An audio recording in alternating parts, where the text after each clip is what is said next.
In a letter sent to the executives of the Steering Committee for Climate Action, 100-plus Republicans on the House Judiciary Committee write, quote, "Woke corporations are collectively adopting and imposing progressive policy goals that American consumers do not want or do not need.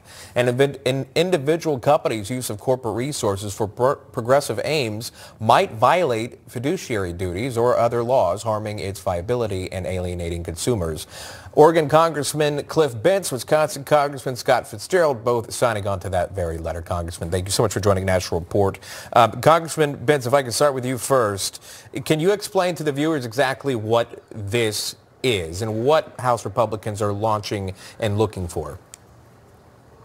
Right. Well, first of all, thank you for having me on your show, and I appreciate the opportunity to explain what we're doing on the Judiciary Committee. The concept is pretty simple. We believe that certain corporations, with an emphasis on those that are running and operating index funds, are colluding, some might say, to drive up the prices and of fossil fuels.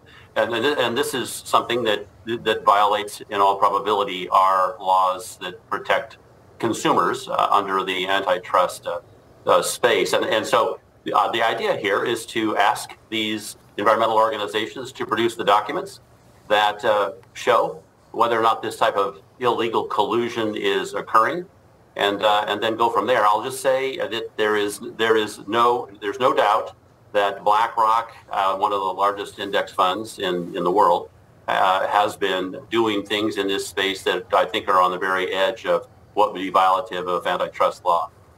Yeah, if I could, Congressman Fitzgerald, if I could go to you now, I know you're there at the Capitol.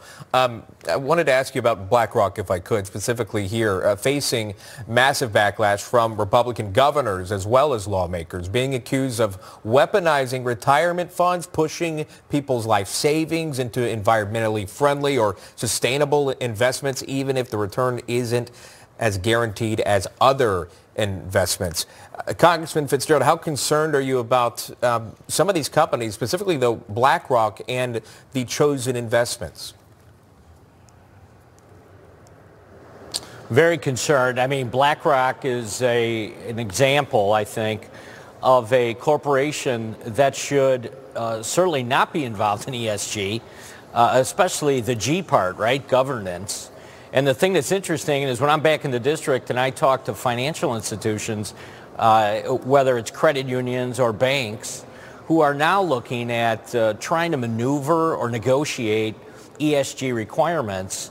I mean, what they're saying is another federal requirement that actually puts the burden on them to, engage with the government and at some point utilize individual employees to try and figure out how they can satisfy these burdensome requirements. So this thing is wide sweeping and unfortunately I think is something that the next Congress is going to have to deal with directly. I've got to leave it right there. The President speaking. I apologize to both of you. Thank you for your patience. That's Congressman Cliff Bentz and Congressman Scott Fitzgerald. We appreciate your time. Merry Christmas to you both. Merry Christmas.